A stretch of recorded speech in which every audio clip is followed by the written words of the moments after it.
20 horas con 17 minutos. Queremos analizar la reforma tributaria desde un aspecto técnico, pero lo más fácil que nos resulta a todos entender. Nos acompaña a esta hora Eugenio Rivera, director del Programa Económico de Chile 21. Bienvenido, Eugenio. Gracias por acompañarnos. Muchas gracias por la invitación. Y también Francisco Clapp, que es investigador del Programa Económico del Instituto Libertad y Desarrollo. También bienvenido. Gracias por estar aquí. Bueno, parto con Eugenio Rivera. Yo no sé qué aspecto de los que ya conocemos de esta reforma tributaria que está a puertas de ser aprobada es el que usted más valora. Sin duda lo que es valorable en este proyecto es la elevación del impuesto de primera categoría de 17%, que era el permanente, a un 20%. Eso va a permitir recaudar al gobierno unas cantidades que son sustanciales. Sin embargo, existe una gran duda respecto al efecto neto. El gobierno ha hablado de en torno a 1.700 millones de dólares más o menos, a lo cual se le aplicarían ciertas reducciones por efecto de las otras medidas, pero en realidad no sabemos con certeza cuál va a ser el resultado, porque el efecto neto va a depender de lo que se conoce como planificación tributaria, que es todos los manejos que pueden hacer quienes digamos, tributan por concepto global complementario. En ese sentido, el resultado es bastante incierto. Francisco, ¿compartes la inquietud, la preocupación de Eugenio en torno a este punto? ¿Hay algunas rebajas que en definitiva pueden hacer incierto el neto de la recaudación del impuesto de primera categoría? Mira, cuando se evalúa un alza de impuestos, un cambio de impuestos en general, siempre hay respuestas en comportamiento de las personas que son difíciles de estimar. Yo no sé si el alza de 17 a 20 va a hacer grandes cambios en la planificación, pero sí tengo bastante claro de que es un aumento sustancial y de que no va a pasar desapercibido, especialmente para las pequeñas empresas, porque estas son las que no pueden acceder a estos mecanismos de mejor planificación. Y eso a mí es un elemento que me preocupa mucho. Y si bien puede ser que estos mayores recursos se usen en educación y que sea muy valioso y que espero que haya buenos proyectos que se financien con esto, me preocupa mucho esto que te mencionaba, de la disponibilidad de recursos de la pequeña y mediana empresa, que no puede planificar también, no tiene el acceso a la planificación tributaria, a los estudios. Pero en términos netos, ¿cuánto se recauda según tus estimaciones? ¿Se llegará a esos 1.700 millones o con estos otros efectos puede que ese resultado global se vea reducido? No, yo creo que la estimación de la IPRES es bastante creíble. En el primer proyecto, el que traía más correcciones a los loopholes, que después se descartaron porque algunas eran demasiado agresivas a mi entender, yo creo que ahí era más difícil hacer la estimación, porque ahí se estaban tratando de cerrar brechas de ilusión o de cuasi ilusión que se decía, y entonces eso complica un poco la estimación. Pero acá la elevación de la tasa yo creo que no trae tantas complicaciones. Bien. Por lo tanto, este era un tema que teníamos claro desde la propuesta 1, desde el día 1, así que era un tema bien esperado y que en definitiva era importante y lo más destacado para la oposición, que fue parte de este acuerdo. Ahora, hubo un tema que estuvo bastante en la polémica y continúa, por cierto, en las reacciones, que era el ahorro en el gasto en educación. Eso se ha resuelto, se ha llegado a acuerdo, ampliando el beneficio también a la educación pública. ¿Se arregla las discrepancias o no?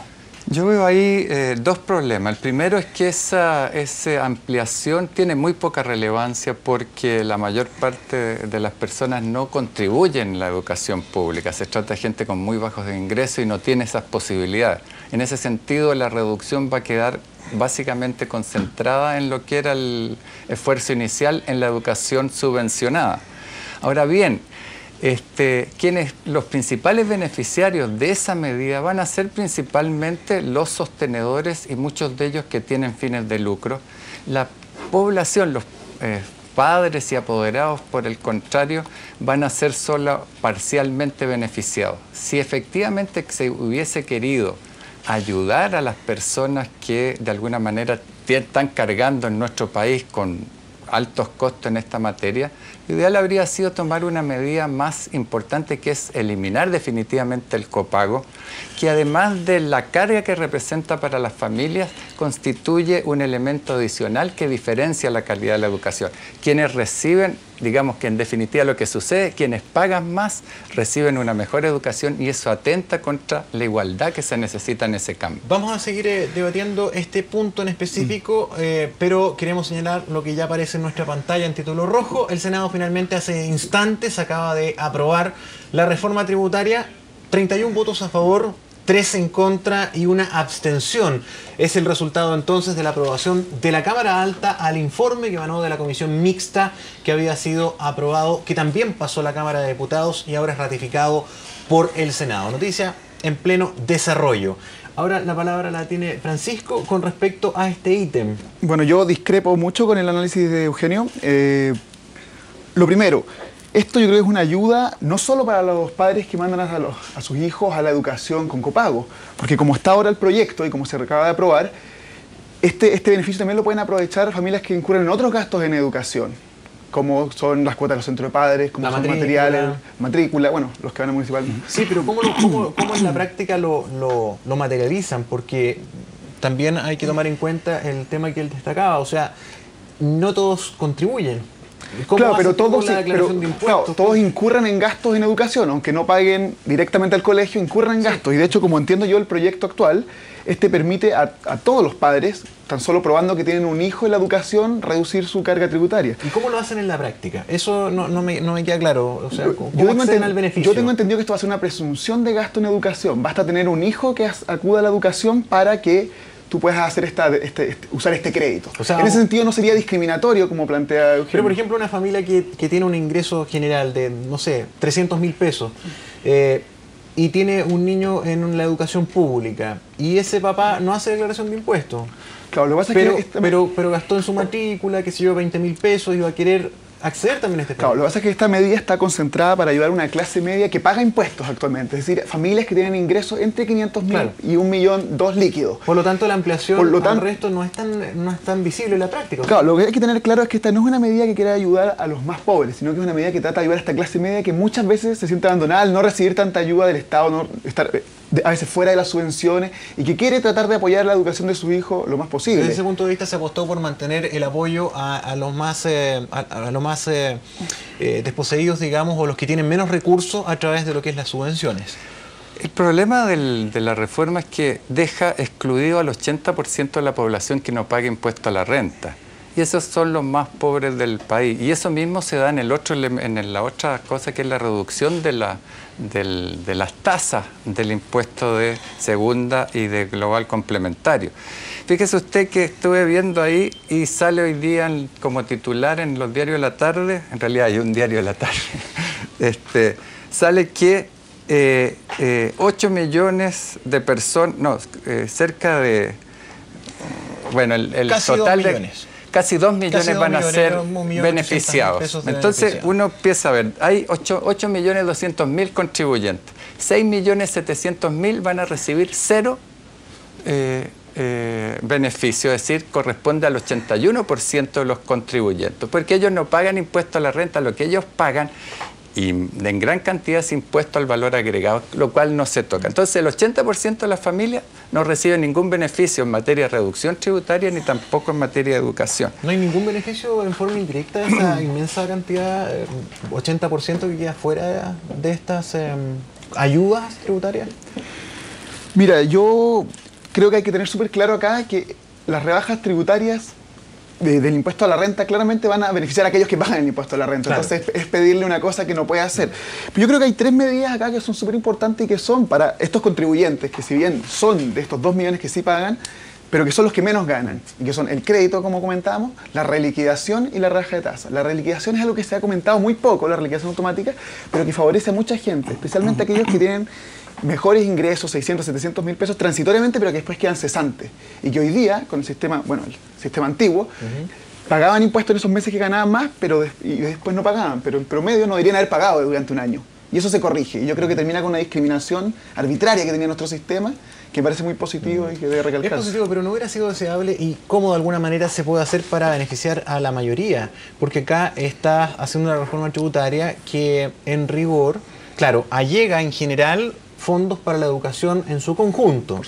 Sin embargo, en términos de beneficio directo, a través de las rebajas, solamente beneficia un 20% aproximadamente. Claro, pero tú cuando haces una reforma tributaria tienes que pensar qué objetivos tienes. Y un objetivo de esta era recaudar más y, creo yo, perfeccionar el sistema. Pedirle a una reforma tributaria, por ejemplo, que mejore la igualdad, mejore la distribución del ingreso, creo que no es el camino a seguir, porque es una forma muy ineficiente de hacerlo, una forma muy costosa. Yo creo que a través del gasto social focalizado, mejorando las subvenciones, llevando a cabo buenos proyectos de educación, como espero que se haga con estos 1.000 millones adicionales anuales, yo creo que ese es el camino eficiente. ¿La reforma tributaria para usted es un mecanismo de mejor de redistribución? ¿Qué ejemplos concretos se pueden dar? ¿Cuál ha sido la experiencia en países que han hecho, si es que han hecho una reforma tributaria con ese propósito? Sí, yo diría que se ha perdido una gran oportunidad en materia de asegurar que la estructura tributaria contribuye a mejorar la distribución del ingreso. Cuestión que pasa en la mayor parte de los países desarrollados, los países civilizados, diría yo. El impuesto fundamental para financiar el gasto público es el impuesto a la renta. Y eso es progresivo. El impuesto al valor agregado juega naturalmente un papel, pero es menos relevante. En ese sentido, durante ya casi 30 años se ha apostado a que por el lado del gasto público, la política pública contribuye a mejorar la distribución del ingreso vía básicamente los subsidios y otros gastos que hace el Estado en las personas de menos recursos. El problema es que el resultado neto es que en estos 25 años en que se ha estado midiendo la pobreza y la desigualdad, no hemos avanzado significativamente. Seguimos en torno a un Gini, que es el indicador que mide eso sin avance. En ese sentido, creo yo y eso fue el planteamiento inicial que hicimos nosotros en Chile 21, que se hizo también en la oposición, que era aprovechar la reforma tributaria para mejorar la distribución del ingreso. Y en ese sentido se hicieron propuestas respecto a subir el impuesto en primera categoría, aumentar el exento. Hay un 80, hasta 500.000 pesos más o menos la gente está exenta del impuesto a la renta, pero habría sido mucho más efectivo en términos de aliviar la carga de las personas dentro de este 80%, haber, por ejemplo, extendido el exento desde 500.000 a 750.000, por ejemplo. Y ahí sí que habríamos ayudado a la gente que realmente lo necesita. Esta reforma tributaria, yo decía, al 82% no le llega nada, pero a 1.000.000% adicional, es decir, el 12% adicional, ya estamos llegando a cerca del 95%, le va a rebajar con un máximo de 27.000 pesos en el año. En cambio, el 6,5% de los contribuyentes, el 6,5% de todos los contribuyentes son los que se llevan la parte del león de la reducción. Entre 148.000 los que menos y los que ganan más van a poder ahorrarse 1 millón de pesos de tributos anuales. Y eso es un escándalo desde mi punto de vista. ¿Que se pudieran haber visto con mayor detalle? Mira, hay varias cosas. Lo primero es que en un sistema progresivo de la renta, las rebajas van a hacerte por construcción que los que ganan más tengan montos más grandes en términos absolutos de rebaja. Por proporción. Claro, pero si tú ves proporcionalmente, tú ves el porcentaje de reducción está mucho más concentrado en las personas que tributan menos, en las personas de menor ingreso, especialmente las personas que ganan, familias que ganan menos de 2 millones de pesos. Si tú ves, las familias que ganan entre 500.000 y 1 millón tienen una reducción de su tasa marginal y su tasa media de un 20%, mientras que los más ricos tienen una reducción de su tasa marginal de 0%, porque les queda igual, y una reducción de su tasa media de 6,5%. Entonces, en ese sentido, si bien hay mucha gente que está exenta en nuestro sistema, esto se concentra en la primera parte del tramo. En los porcentajes, evidentemente, reflejan es mayor, pero no es lo mismo un 6% de un sueldo de... No, sin duda, pero cuando una persona cuando los más ricos destinan una mayor parte de sus ingresos, ganan más, se ven los números más grandes, pero uno tiene que pensarlo como porcentaje de lo que gana. Entrevistábamos a primera hora en nuestro programa al senador Camilo Escalona, de oposición, presidente del Senado. Y cuando le preguntábamos por qué había decidido votar en favor de la reforma, él decía, es que yo no me puedo restar de inyectar 1.200 millones o 1.000 millones para la educación. No puedo hacer eso, sería un contrasentido. Desde ese punto de vista, ¿es un avance de todas maneras?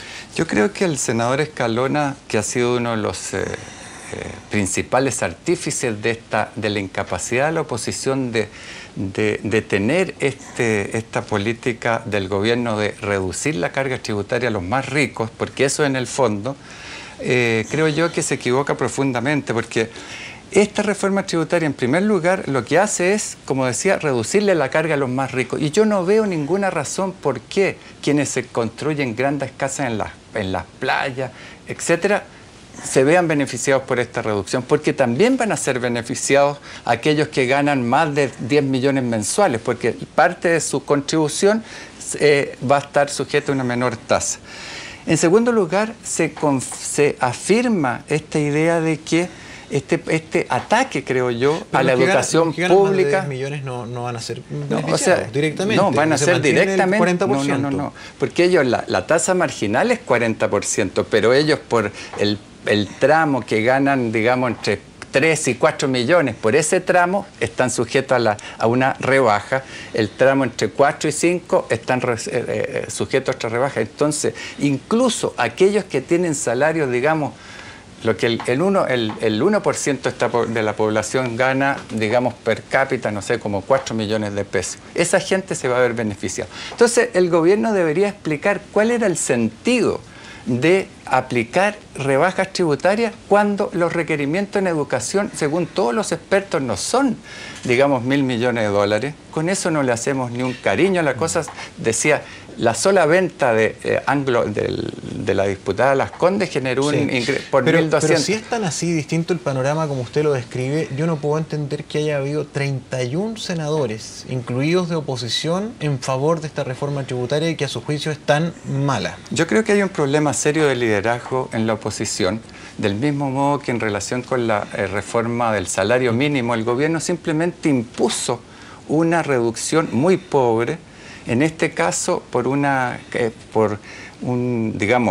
parte los poderes presidenciales, pero por otra parte la incapacidad de que el liderazgo de la oposición se pusiera de acuerdo en torno a una cierta posición clara, se llega a esta situación. Yo diría que desde el punto de vista de la progresividad del sistema tributario, nosotros hemos sufrido un gran retroceso y además se da un paso adicional en fortalecer la educación privada, en particular aquella con fines de lucro. Y en ese sentido yo no entiendo exactamente cuál es la racionalidad con que la oposición parlamentaria enfrentó esta situación, que tiene poco que ver con lo que está diciendo la gente en la encuesta y en la calle. Tú tienes una opinión completamente diferente. Bueno, yo veo cómo Chile se mueve hacia donde están moviendo muchos de los países de la OECD, que han rebajado toda la estructura de tasa para fomentar el trabajo, para fomentar la entrada de la mujer al mundo laboral.